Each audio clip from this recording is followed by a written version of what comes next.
Welcome to the party. I'm not here right now, but I want you to listen very carefully. These guys are very funny, so pay attention. Enough talk. It's showtime. Hello and welcome to Bags of Action. My name's Steve and my co-host is Pete. Hello. This episode we are talking about the 2011 film The Mechanic, starring Jason Statham. Nice. I want to say that I watched this with my Haynes manual and no mechanicking is done in this film at all. If you don't get that, go look it up online. Yes, that's show me age. What I didn't realise until someone pointed out afterwards, thanks Tony, is that this is actually a remake it is, so of the film. That makes us massive hypocrites, I believe.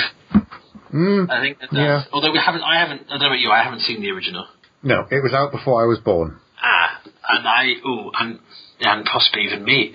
It is a Michael Winner film, the original. Yes, from 1972. Starring Charles Bronson. And I was going to say Jean-Michel Jarre. It's not Jean-Michel Jarre. Jan Michael Vincent from Airwolf, Big Wednesday, etc.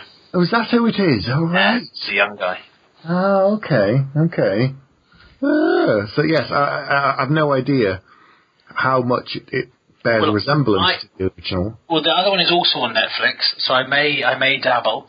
But I heard about this, realised it was a remake when I watched. I know I said I wouldn't watch this, but I watched the Canon Electric Boogaloo, the behind the scenes of Canon film the other day. Yeah. I was on Film 4. And basically, I didn't realise this, but there's a company called Millennium Films, but it's now renamed again. I think it's to New Image, and they made all the Expendables films, and they also made the Fallen films, Olympus Has Fallen and London Has Fallen. London's Fallen. London's Fallen down. London Bridge. And they also made this, but they are all ex-Canon people. Oh, okay. Boaz Davidson and another guy. So I assumed the original of this might have been a Canon film, but it wasn't, because if you remember, but Canon had two main stars, which were, before they got like Stallone and before Van Damme came through, they had two stars, and whenever they got a script, they put them on one of two piles. It was the Charles Bronson pile, and where actually a lot of other winner films, the Death Wish sequels were made by Canon, not the first one, I don't think. Right. And the other pile was the Chuck Norris pile. So it was like, which Chuck would it be? Bronson or Norris? And that was literally what they did. They'd get a script and then just put it on one pile or the other. Wow. And I found out from the same film, slight tangent, is that Cyborg was not written for Jean-Claude Van Damme. It was actually written for Chuck Norris. Oh. Okay, with a Kung Fu thing, I suppose, yeah. It was changed. So there is another link to Expendables here, because as it's made by the same producers, but it's directed by Simon West.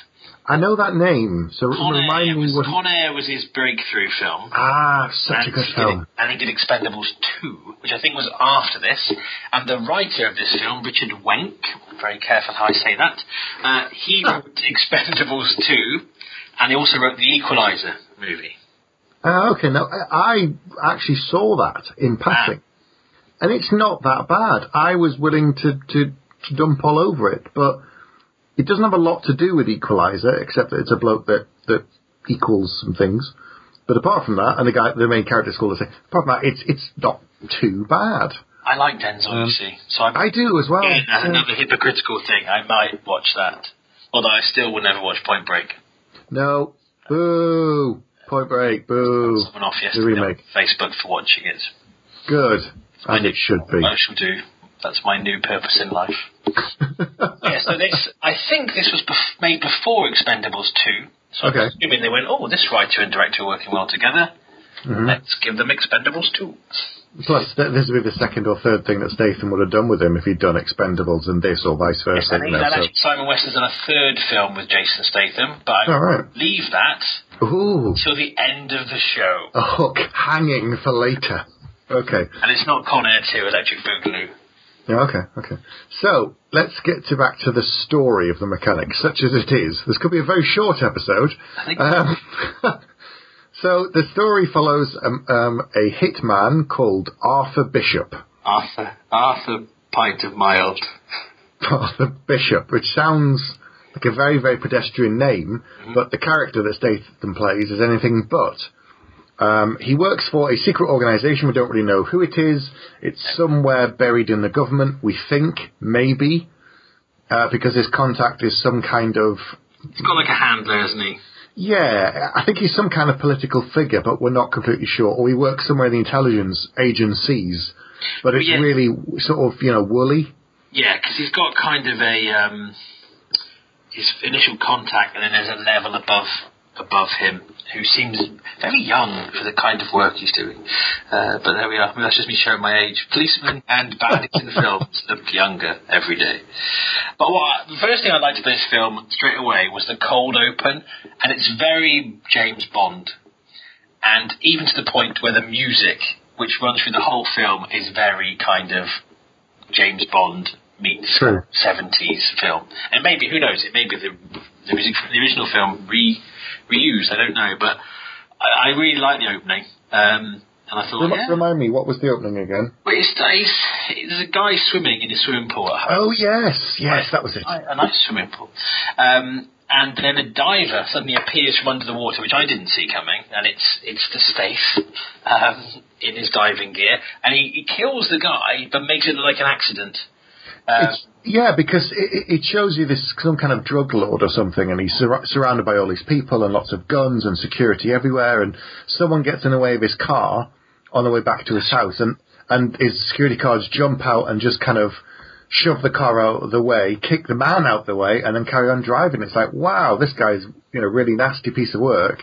He gets to his palatial house and starts swimming in his pool whilst he's got, armed guards going everywhere. And I thought, okay, how is the Statham going to get in here? Yeah. And then it's on the second or third lap, he's peering down with his goggles at the bottom of the pool and he sees a watch. Yeah, that's right. And that's it. And I thought, what's that? Has he killed someone? And of course, he swims down to go and have a look, and it's actually Statham in like a black suit. Yeah. So that was really clever. I didn't expect that either. No. I just thought, what? And straight away, at first I thought, with the kind of opulent pool and stuff, it felt like an old school action movie. But I just thought the way that he killed him and stuff, it did have that Bond feeling, and just felt. And at this point, I don't know, I'd realised it was Simon West, so I didn't realise it was not credible necessarily director, but a director with a proper track record, So I was like, I was pleasantly surprised at this point. And he doesn't speak much, which I think works for Statham. It's a bit like Arnie. He works well when he has less lines. Yeah. He goes home on his, I put here, little motorboat. He goes home on his little motorboat. Yeah, but he sneaks out and nobody knows he was there. That's the kind of key important thing. It's all right. It's just that thing he comes back to later. He says there's different ways of killing people, and what the best one, to make it seem like an accident and make it seem like you were never there. Yeah, and that's what he does. He kind of he sort of waits for timing. He waits for the guards to check on the boss. He sneaks out the back door, and then I can't remember, gets in his car or something, and then his boat. So. And I think as well, as soon as you think, it's a film about an assassin, you're expecting the first thing to see is him putting a silencer on a gun in a window somewhere. Yeah. Finding somebody in a courtyard or something. So that was quite neat. And again, at first I thought, is this going to be like a Bond type thing? And it's not really. But it does, it has that great cold open that Bond films always have. Really.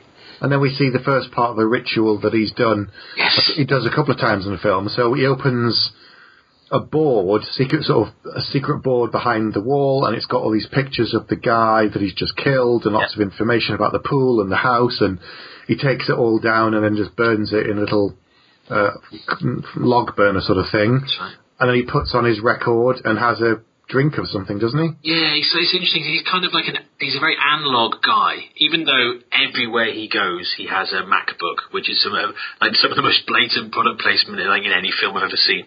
Yeah. But he does he's got vinyl records. He's doing up a classic car. So it is almost like he's got this high tech life of an assassin, but then his second life is just very kind of simple. And the house very rich, very much following rituals. Yeah, and the house is really rustic as well. It's like you can only get to it by boat. It's almost like a wooden. It's not a shack, but it's a really nice house. But there's lots of wood everywhere. Scandinavian kind of. Yeah, it's really kind of traditional and plain, and it's not full of high-tech gadgets or anything, and having a record player, and even the way he looks at the data by putting it all up on pictures and things is very old school. So there's a real mix of modern technology and old school kind of vibe to the film. Yeah, and then I think at this point he has sex with a lady in the bar, or from the bar, which I watched the first half of this film in the gym. So I think this is called the Scott Granderson scenario. It is. Where I'll tend to put a film on, warming up on the bike, and then cooling down, kind of doing steps. So for just 5-minute chunks at the start and end of my time at the gym.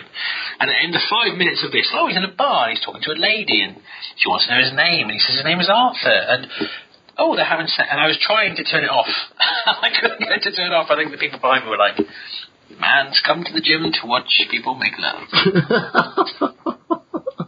Yeah, Scott does that on trains. He was watching something and then realised, oh dear, and then he looked behind him and there's people obviously sat in chairs behind him, so quickly turn that off. And again, that made it feel quite old school as well, because you don't tend to get that so much anymore. But there we are. But I thought it was his girlfriend, the way that she was so familiar with him and vice versa. He does meet up with her again, so I don't know if it's part of his ritual that he goes there. I think so. She picks him up, finds out his name, kind of says, you don't look like an Arthur. I wonder if they just do exactly the same every week, and whether his whole life is that structured. Because later, when we get to bits that happen later, his structure gets completely changed or completely removed from his life. But I think everything he does is meticulously which would make sense, mechanical, I suppose you could say. Well, yes, indeed.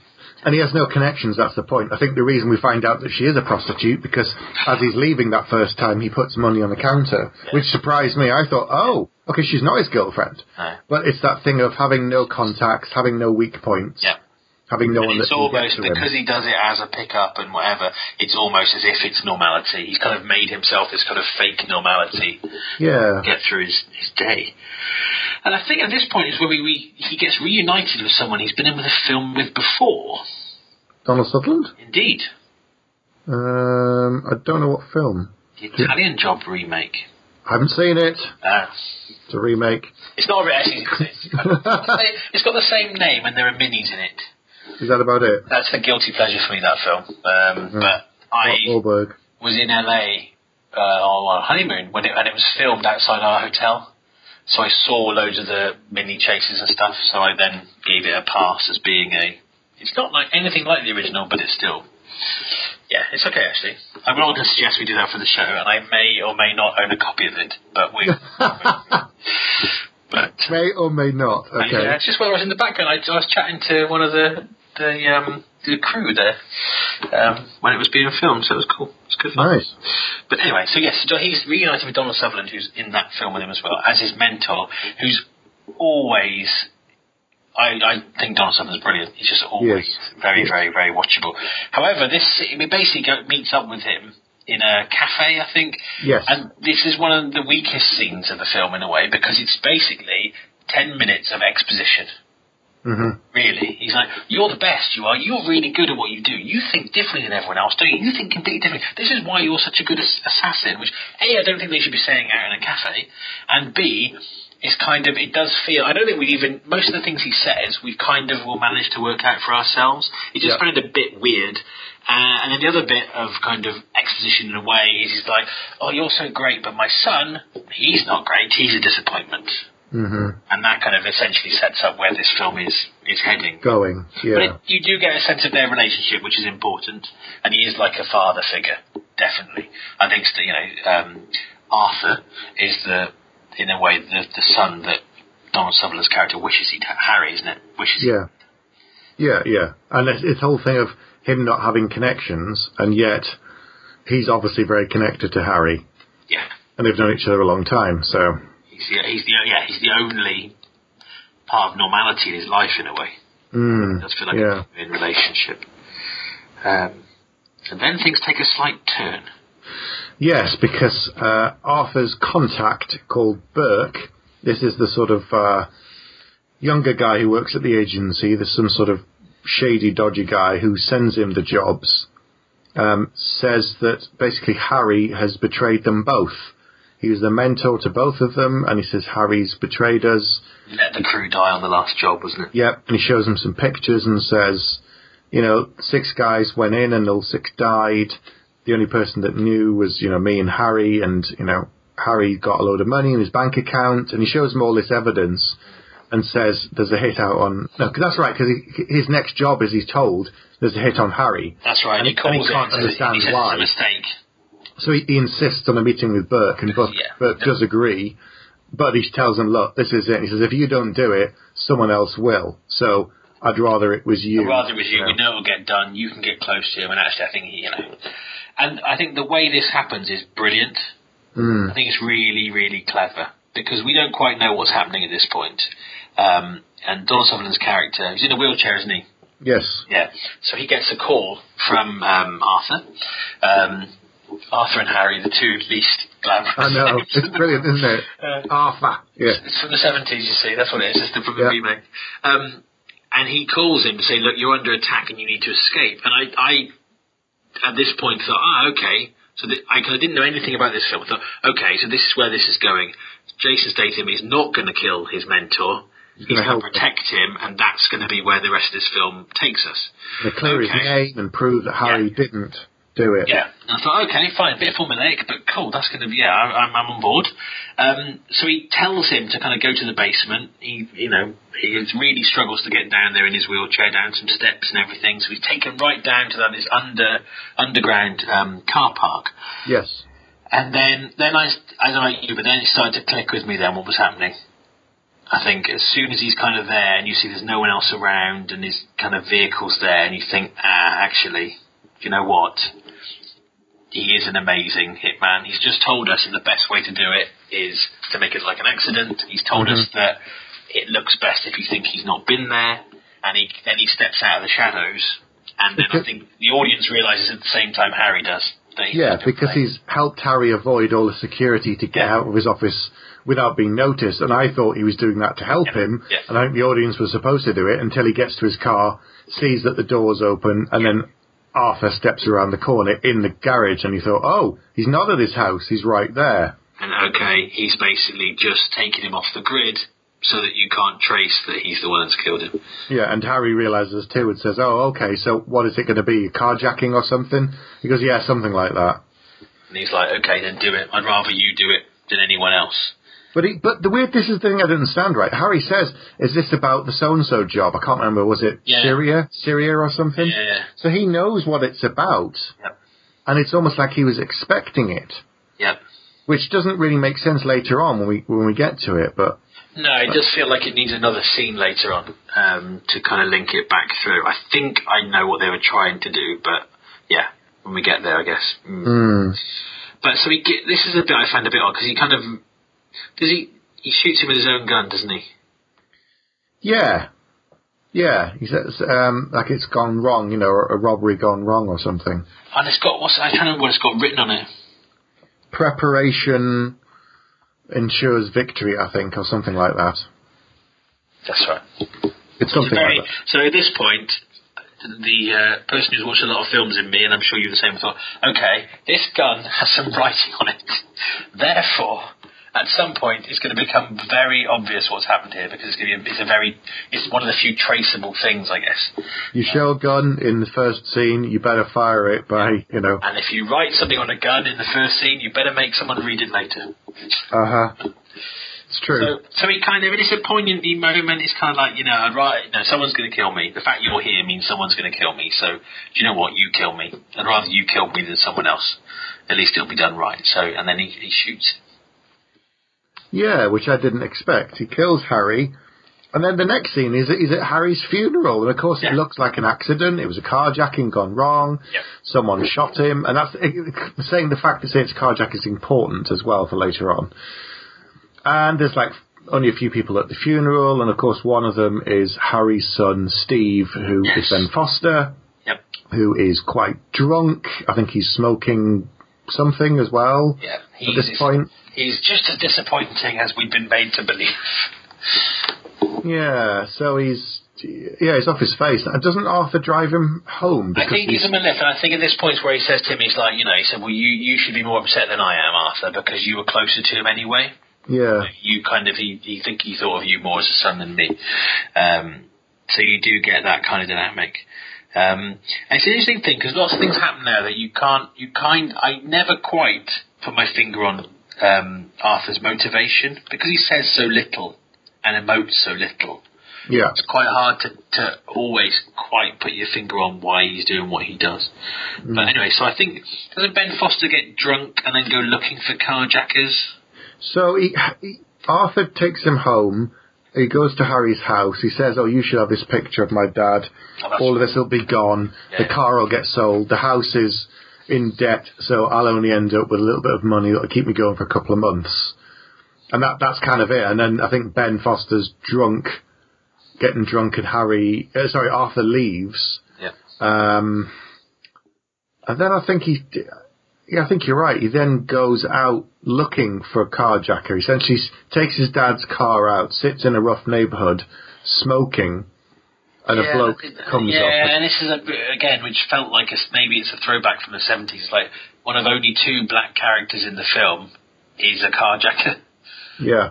Because he kind of calls this guy and goes, "Oh, how you doing? You okay?" And he's like, and then he pulls a gun, and then he's like, "Well, this is exactly what he wanted to happen." He kind of incited this situation because he assumes that whoever it is the person who killed his dad, and then he kind of turns on him, doesn't he, and tries to beat him, and I think he's going to shoot him, isn't he? Well, he beats the carjacker up, and then he pulls his gun, I think his own gun at this point, or something that he got from his dad's house, but it's not the gun with the writing on. No.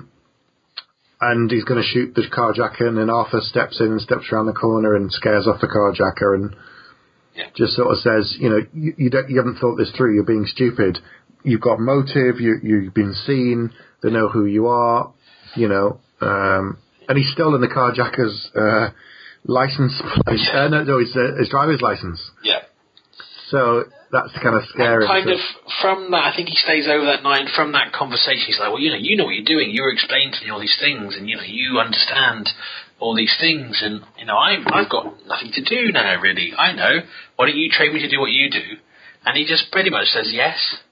I don't think he even agrees to it at first. He just sort of says, I think, or maybe it's just like, just hang around and see what happens, I think. But like here, I've written here, he's agreed to train him as a mechanic. This automatically spells disaster. Yeah.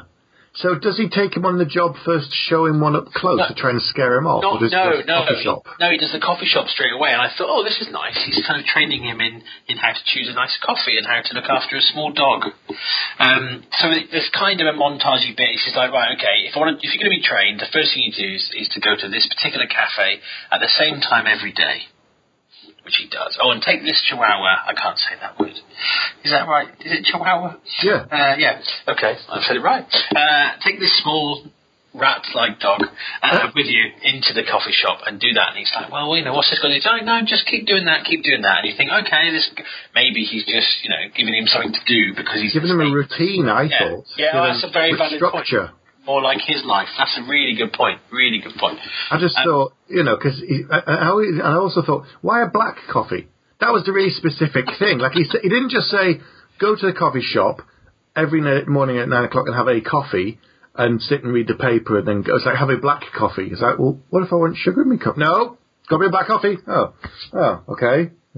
Take the dog, right? And it has to be that particular dog, which was weird to begin with. He was. That gets justified, but the lack of milk in the coffee doesn't.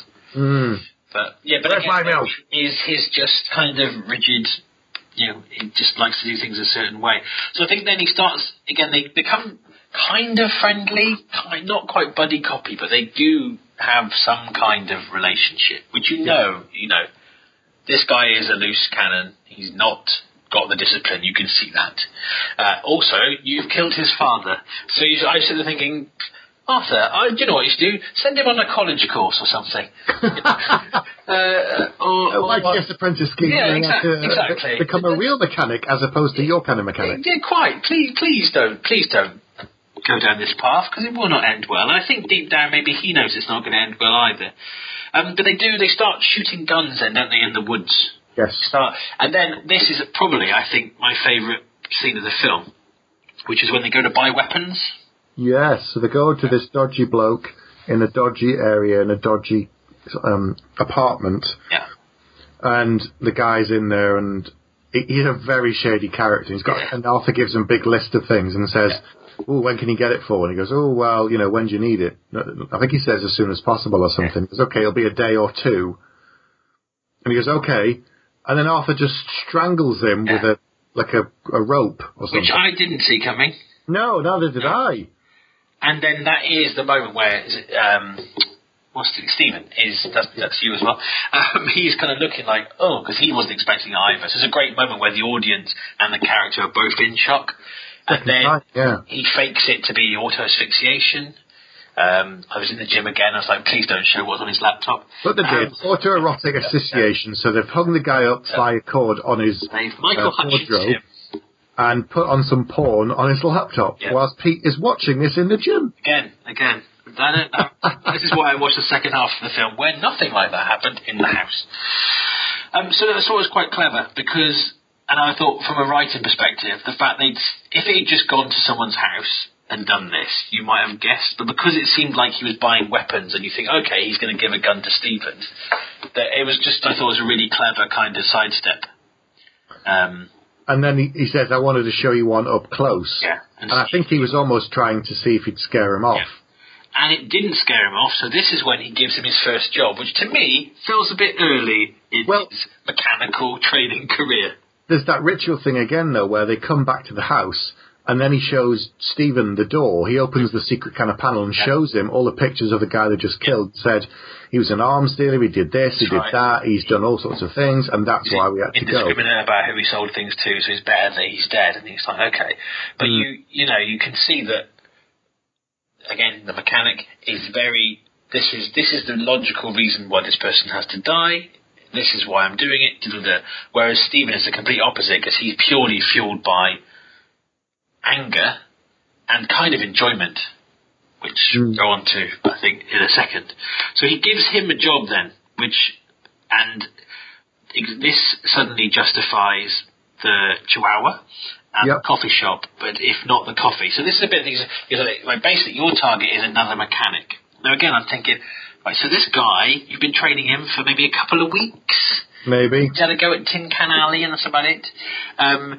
And now you're going to get him to take on another mechanic. It did feel a bit of a stretch. Well, the way that he was supposed to do it isn't, because Arthur says to him, right, this guy's got no weaknesses, really. He's 6'8", and the bloke is massive. The actor is enormous. Do you know his name? No, I don't. I'll have to find it in a minute. But the actor who plays him is a massive, massive dude. I've seen him in a few films before, and he's just monstrous. And I said, so he's got no weaknesses, and he's a mechanic. And the only two things he likes. Well, this is weird. It's not black coffee. It's Chihuahuas and young boys. And I'm thinking, Ben Foster is 35. Well, maybe he just meant, not bald Jason Statham. Maybe. He's like, he doesn't. Yeah. That's a valid point. He doesn't like Brits. He doesn't like Englishmen, and he doesn't like men with... and he hates Mean Machine. Yeah, did not like it at all. He says, right, now you understand why he's been going there for the last, couple of weeks every morning. Yeah, you've already started doing. But it's shot quite well, because you didn't really see that guy, I think, except once. They had a few montages of Stephen going every morning, getting his coffee, having the dog, doing the puzzle, and then I think it's on only the last one, or when he tells him what the job is, it's almost like the camera pans around, and you see the hitman sat behind him. It's his character that's called Burke. Is it? Oh, yes. the really big guy. Yeah, it's Jeff Chase, who's an actor and stuntman, and it's a bit like a Sven Orleans. He's been in Transporter 2. There you go. Mission Impossible 3. Mm-hmm. 6'7". Yeah. There you go. He's not that tall. He's a bit taller than me. Yeah. And you're a little bit taller than me. Yeah, him. But he's been in everything, this guy. Mm. Wow. I'm surprised he's not been on the Expendable films, to be honest. As, tall, burly man in background or something. 7. Sven's mate. Anyway, so he gives him a really, really simple, in some ways, job, and says, So this guy has no weaknesses. You already know he's massive. You already know he's mechanic. And given that we've seen Arthur do, you're thinking, wow, really? And he says, okay, so all you have to do is give him a few drinks and then put this in his drink. Yeah. A couple of drops and he'll be sleepy. A few more drops and it'll give him, I think it'll give him a heart attack or something. Yeah, that's right. And you think, well, you know what, this is clever because you can, I guess Arthur is the mechanic who doesn't have a life, so there's probably never a time when he's going to be relaxed enough that you can do this to him. But it looks like everyone else, they have their, and this guy is obviously, when he's with young boys and chihuahuas, he's not in work mode. Yeah. And he's obviously seen Stephen every day for a couple of weeks now. And I do remember, actually, when the second time that they show Stephen in the cafe, this guy looks over at him, and I just thought, that's a bit odd. And then you kind of go, okay, that is the guy. So he has already been kind of, well, I guess he's been bait in a way, hasn't he? Yes. For this guy. But straight away, there's a twinkle in Stephen's eye, and he's not really going to do what he's supposed to do. Oh, it goes so badly. I mean, he doesn't put the stuff in his drink. No. And I thought he was just going to not do it and call it quits because he bottles it at one point and just kind of says, no, I've had my drink, I'm going to go home. Yeah, and he does leave. And that's the thing, I wonder if he did bottle it at that point and he left, but the guy goes after him, which again, to me, it's like, why does the guy go after you? Because you've left. But when he goes after him, I don't know, it's almost like, I'll try again. So he does, and I guess that's quite believable. But yeah, he goes back to his house, which he gets in his car, and then you get a bit where where Jason Statham's saying, whatever you do, don't get in his car. Basically, everything he was told not to do, he did. He's like, whatever you do, kill him. Don't get in Burke's car. Don't get in his car. Don't go back to his house. He's 6'7". He is a trained killer. It just goes from bad to worse because he's sort of showing him around the house and gives him another drink. Oh, the bedroom. I wonder. And then it just goes awful because he's seen the other guy. He's seen Arthur strangle the other guy. That's the way to do it, strangling. So he takes off Burke's belt, and Burke's thinking, okay. And he says, I think he even says the words, slow down cowboy. Yeah, I remember that very well.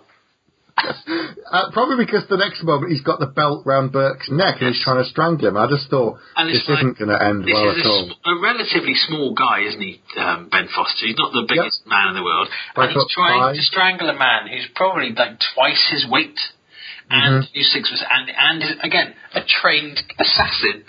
And so he just I think he just picks him up while he's trying to strangle him and just throws him over his head. And this is a very, very, very brutal fight. It's quite disturbing. Makes John Wick look like Cinderella. Almost. I mean, I think you and I both paused the film at the same point after we'd text each other. I think. I said, I've just stopped the film to come back to it later after a very tough scene. And you're like, I've just done that. And that doesn't happen anymore. No. So that's what makes it feel like a bit of an old school movie. So this was proper hardcore. So because Stephen, the character, is totally in over his head, and Burke, like in 3 seconds, realizes what's happening. He picks up Stephen, begins to throw him around the house. He throws him through a as sport, really. Yeah, he throws him through a wall. He throws him through some glass. He smashes stuff on him, and Stephen's totally over his head. The one thing I thought here was, again, this is a trained assassin who really couldn't even just snap the guy's neck, got rid of the body. But I'm guessing it's because maybe he feels stupid. And he's gone, actually, I've let my guard down, let this guy come in. I thought this was thought something was going to happen here between me and this guy, but actually he's trying to kill me. I think he's offended. I think so. And he does kind of say he's going to enjoy killing him. And it's like, it's stabbing, and it's very full on. I put here, he's a huge guy, so I still think it's unrealistic, but he does just about manage to kill him. But he does. I think he smashes him over the head a few times with things. He grabs a poker, grabs a screwdriver at first and stabs him, and the guy just kind of shrugs it off. And I thought, okay, this is really bad. This guy just shrugged you off, strangling him. Then you stabbed him like 4 times with the screwdriver, and he's still going. Yeah. And it takes him to get a fire poker. And it's only at that point, once he's stabbed him like 6 times, then he starts to almost like, oh, actually, those other wounds are catching up with me. And then he just wails on him, and it was pretty grisly, actually. Yeah, it was. Yeah. And then, so he goes, you think, right, okay, it was supposed to be a clean kill. So Jason Statham is not going to be happy. He's going to have to clean this mess up. But they don't really, Statham sat on a chair, looking down. And I think Stephen's there, and he's just like a disappointed parent on parents' evening. He just kind of shakes his head and goes, oh, it's going to be a clean kill. That's the point where I'd have gone, right, no. This YTS scheme I mentioned earlier, right, now's the time that you go on that. You just got rid of him. I know he feels kind of, well, it's Harry's son and blah, blah, blah. But just, if you can kill the dad, just kill the son. Just get rid of him, because it's not going to end well. And I'm just looking ahead at my notes here, I've just realised, actually, it's quite... where they're very much trying to hammer home the differences between these two guys. Yeah. So he goes to a bar, and he's got that same kind of swagger that Arthur has in a way. It's like, I've just killed a guy, and it's kind of, obviously, it's kind of oozing off of him what he's done. Yeah. And he picks up, again, we know it's a prostitute, he picks someone up as well. And, but his thing is not, the most attractive woman in the bar. It's not someone he's taken back to an apartment and all very kind of neat and tidy. It's kind of, someone who says she wants to hurt him, and he goes off down an alleyway. So it's very much the contrast of who these two guys are. And then Arthur gives the chihuahua to his young lady. Yeah, because they don't need it anymore, so... and then I think, does he get he gets his next job now, doesn't he? Yes, and this is the one where they're going to do it together, by the sounds of it. And this is where it's the strange... Like a ridiculously bad idea. Given what he's just done, you'd think, surely, you'd just get rid of him. You'd be like, no... But he keeps him on out of guilt or something, I don't know.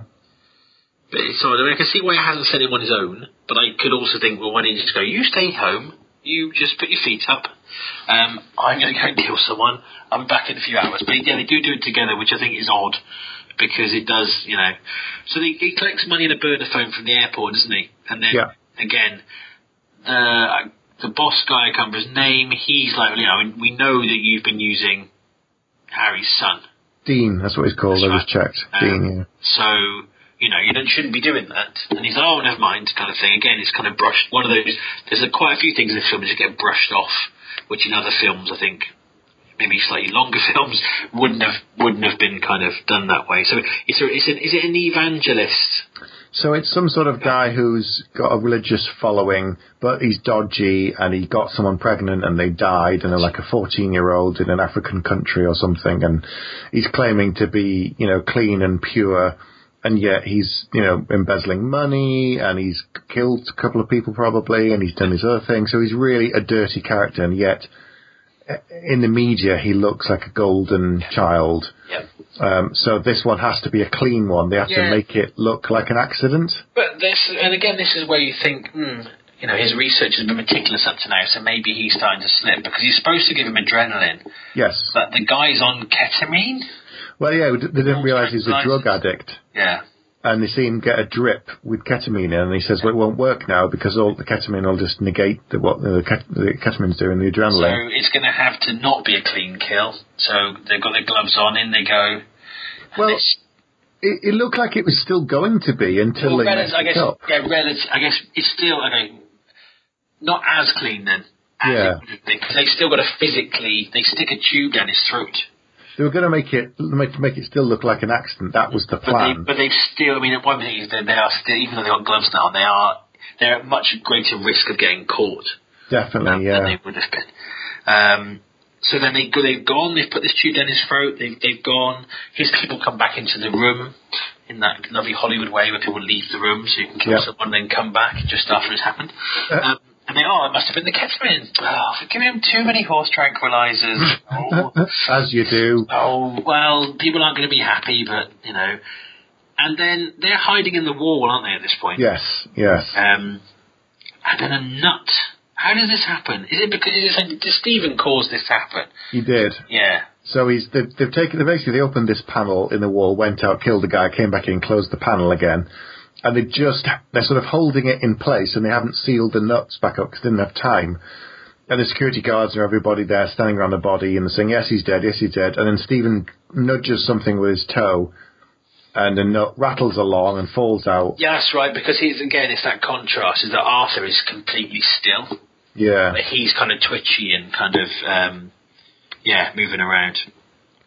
So they realise that there's someone in the wall, and it all goes pear-shaped, and they start just shooting people, going out the room, killing everybody. It's the antithesis of clean. Yeah. Yeah, it's just a bloodbath. They just turn the whole thing to a bloodbath, killing all the security guards. They find their way out. They abseil out. Yep. Swing through a window. It's basically, I think Arthur's character now is in a public place, doing big public, much more kind of typical action movie things, and his cover may not be blown, but he's living a life that he doesn't want to. This is not how he operates at all. No.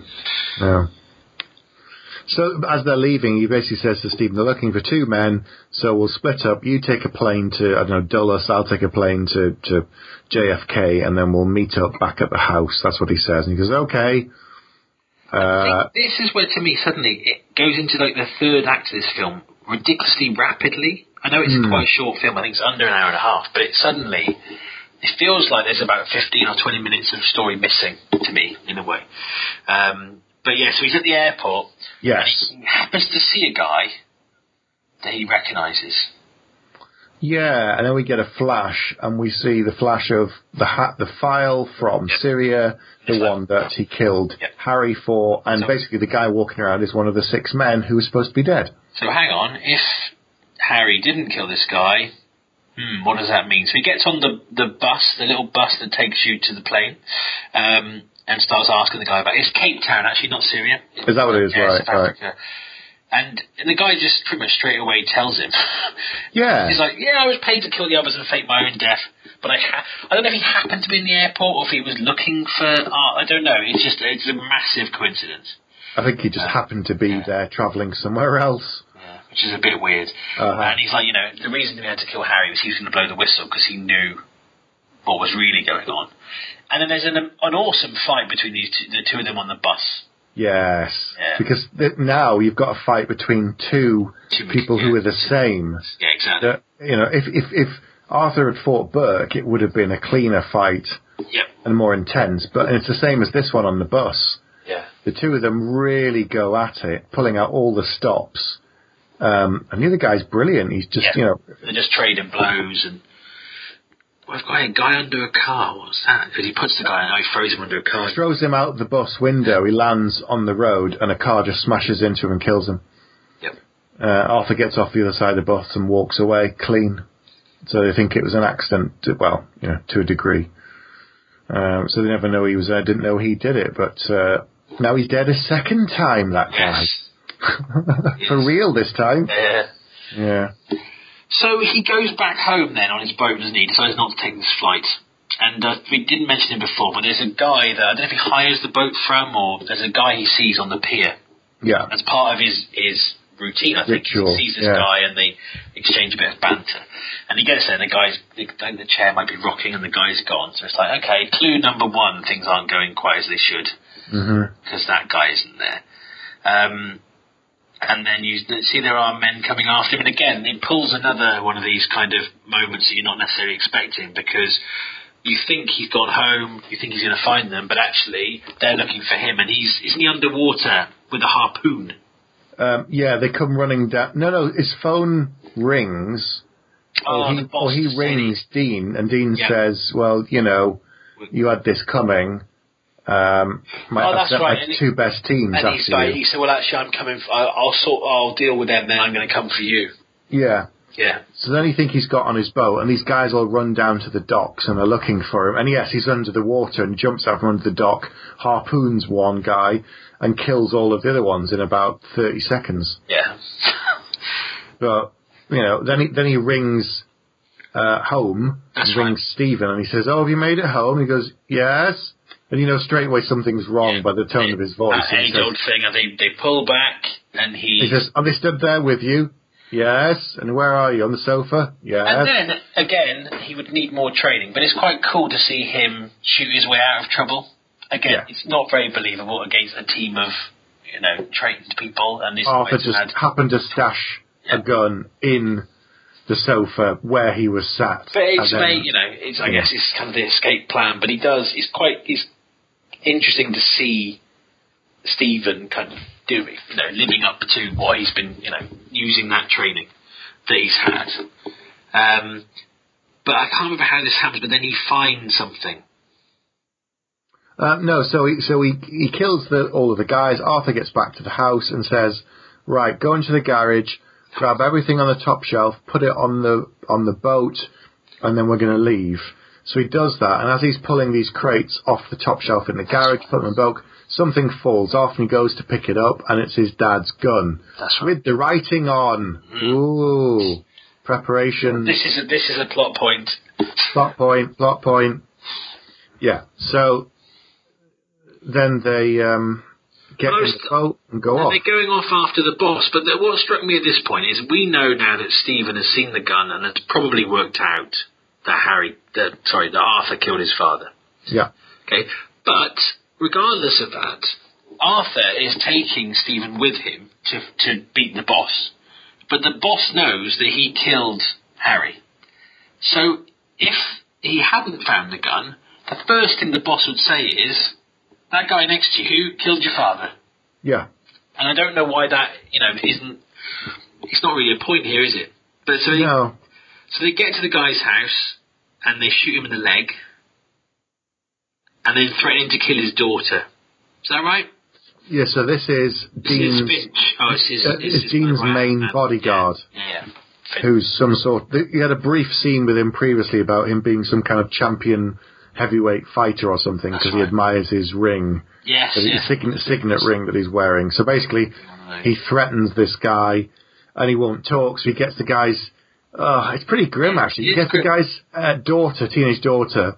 And there's a hand by the waist disposal, isn't it? Yeah, and says talk, or a hand goes in there, and then it's a wrist, or it's her elbow, or a shoulder, and he won't talk.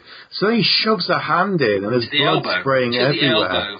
And you're just like, oh, that's gruesome. And then he finally talks.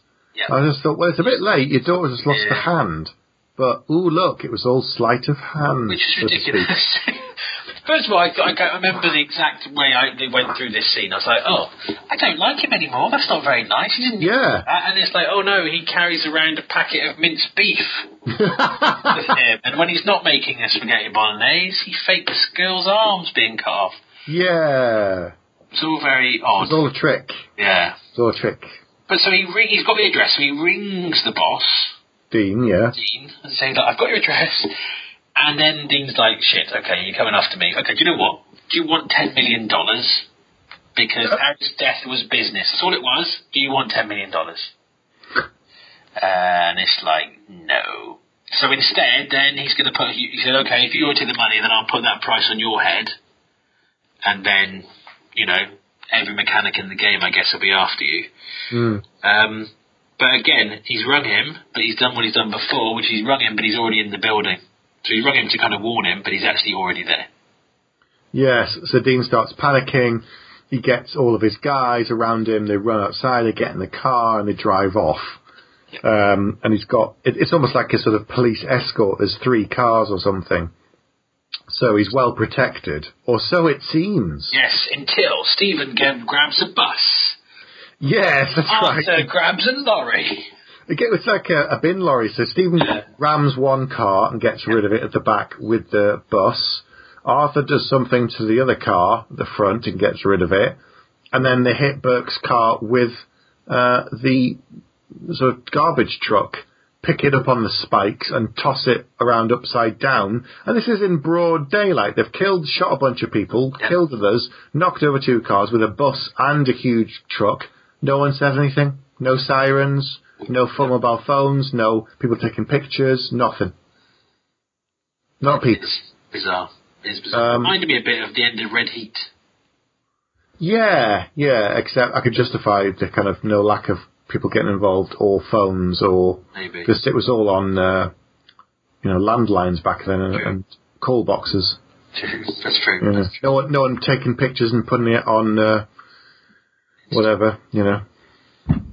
So I thought here the boss says "fuck you," and Steven Statham shoots him many times. Many times, not just once. I tried to kind of unload a clip. Be dead, be nearly dead. Yeah. Again, I still think he should have threatened to tell the truth to Stephen, but never mind.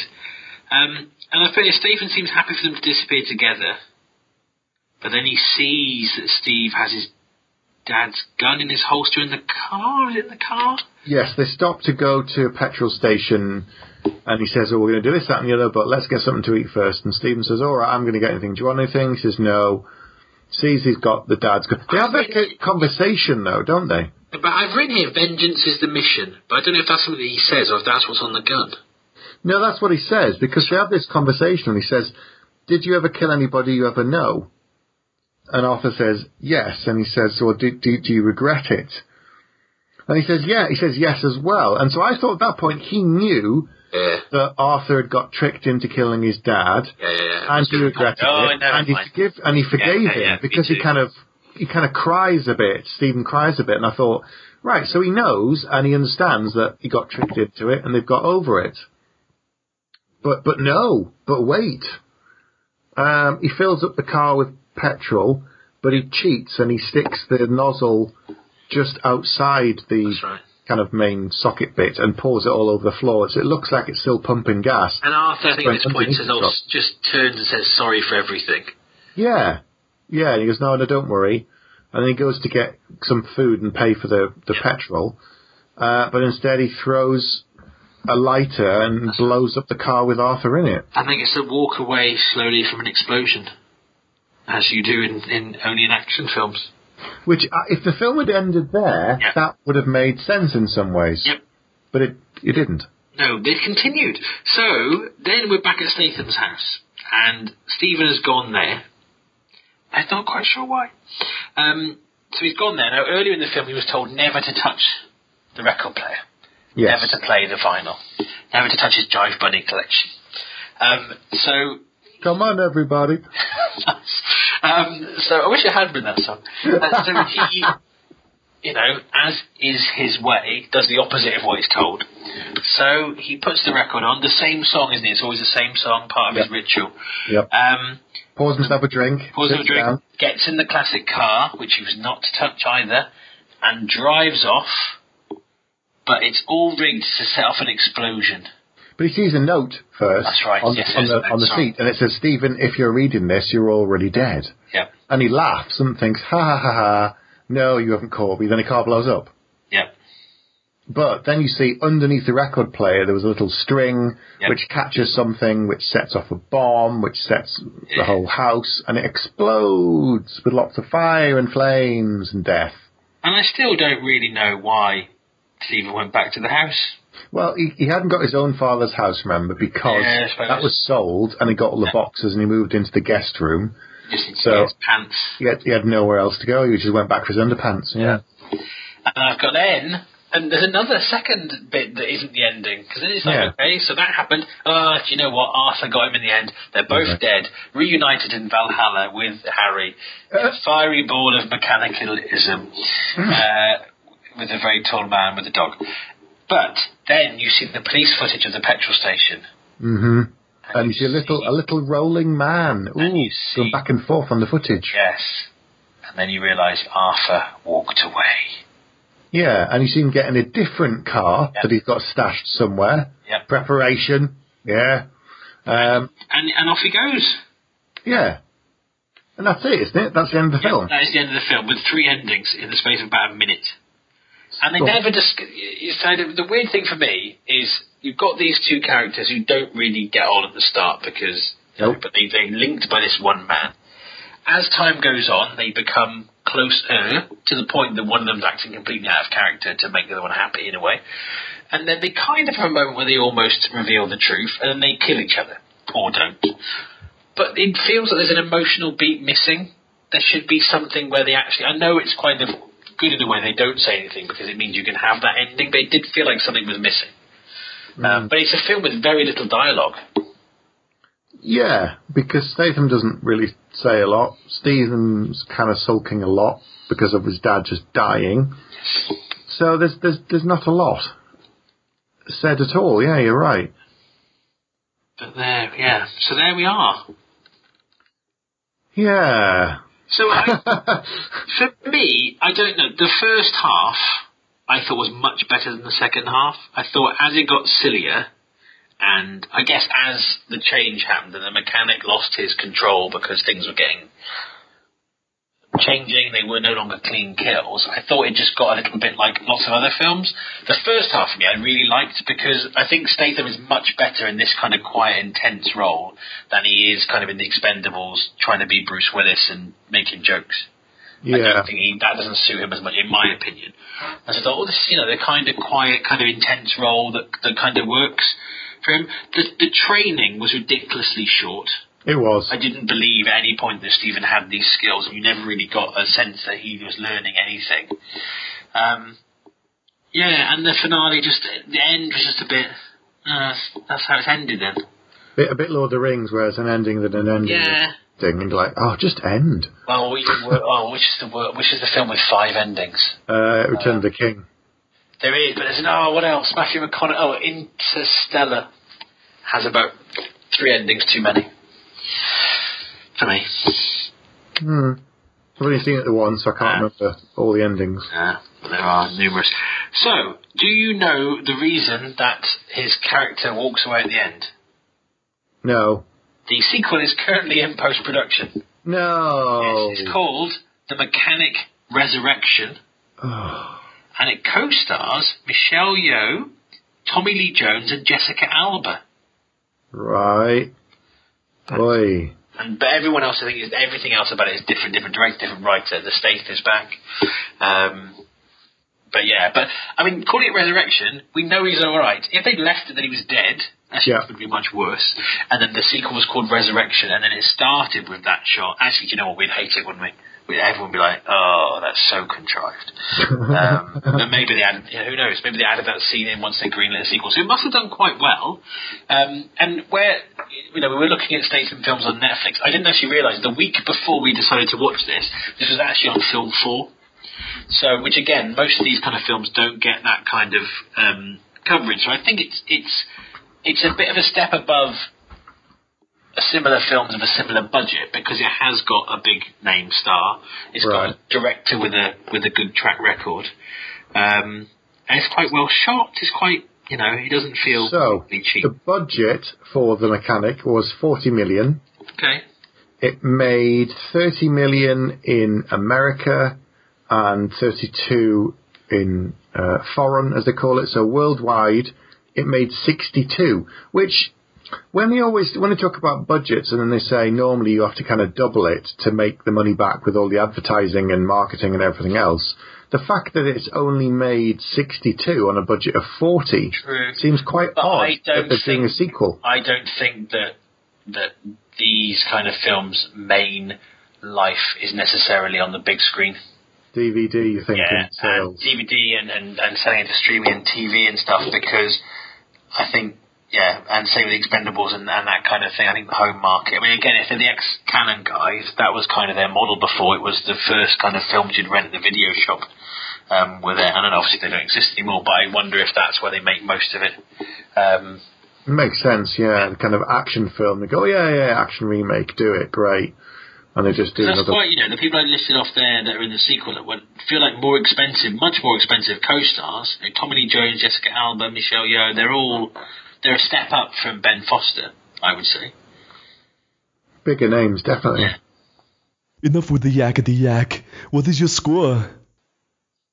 Should we give us some scores? Yeah, shall I go first? Yes, I was just thinking we should. Yes, okay. You should. So, like you, at the beginning, I think I was more surprised by the film. I didn't really know anything about it going in. It started quite interesting with the first murder of the guy in the pool. That was quite surprising. And there were a couple of other moments where things happened And sometimes in films, you're waiting for the characters to catch up with what you already know, and it's really boring. Yeah. Because you're just waiting, going, come on, come on. But a couple of times in this film, something happened, and the characters found out at exactly the same time as us, and that was really well done. So I liked that. I liked the early stuff when it was just him, and he was more organised. When Ben Foster came in, his character, Stephen, it really went downhill in terms of it lost all order, everything went really wrong, it became sloppy, it became messy, and I think the film started to suffer as well. Yeah. And it became a lot more brutal than I was expecting too. Relatively simple film, a guy does something, he got tricked into doing it, goes for revenge, and then there's like 5 endings. But I don't know, I think, while it felt old school in a way, I think it was missing something. I wonder if I go back and watch the original Mechanic, I'll enjoy that more, I don't know. Or if I'll just have the same feeling about it, but I think it was just okay. There were some bits that I enjoyed, some bits that were clever. The dialogue was awful in places, it was exposition in places, and there was no dialogue in some places, which was probably a good thing. So I think it was just an all-right film, and I know there are better Statham films out there because he's a great action hero, a modern one. For all the he's very watchable. Yeah, for all the turkeys that he's done, like Parker and things, there are some really good ones. Have you seen Parker? Yes, it's awful. Yeah, awful film. As a massive fan of the graphic novels and Payback and Point Blank, I just couldn't once I saw the trailer, I just couldn't bring myself to watch it. It's terrible. It was on TV, I think, and it was 10 minutes in, I didn't know what it was, and I sat and watched the rest of it and wished I hadn't now. But it's terrible. So I'm going to give Mechanic, well, we don't do half bags. No, we don't. This is a film that feels like it needs a half bag. So I'm going to be on the mean side. I'm actually only going to give it 2. Oh, Steve. So I was going to give it 3, but we don't do halfbacks. So it's. 2 sounds terrible, but it's just an okay film. We've given really good films, a lot better films, 3. True. And so I'm only going to give it 2 bags. Okay. Well, I agree with pretty much everything you just said. That is. I guess the things I'm going to try and take primarily positive, I'm going to think, I like the pacing being different. I like the kind of old school. It didn't have that kind of Bourne or kind of fast cut thing. You could see what was happening. And it was brutal at times, but that didn't really bother me. I agree that I think the final third of the film is much weaker than if they could have stayed at the same level as the first 2/3 till the end, then it was almost heading for a 4 for me. Wow. However, I can see what you're saying about, and that's the difficult thing, when you've only got 1 to 5 to play with, it's a very small scale for a very wide, if it was 10, up to 10, this would be very easy. I'm going to give it a 3, and I'm going to give it 3 bags, and I say to me it's a textbook 3 that is very good in places, but it has flaws. But so I'm going to give it a 3, and it was one of my, I prefer it to other Statham films I've seen. Yes. Okay, everyone. So that's it for this episode. Good night. Good night. You have been listening to Bags of Action. No bullshit. You'd better stick around for the next episode, because if you're lying, I'll be back.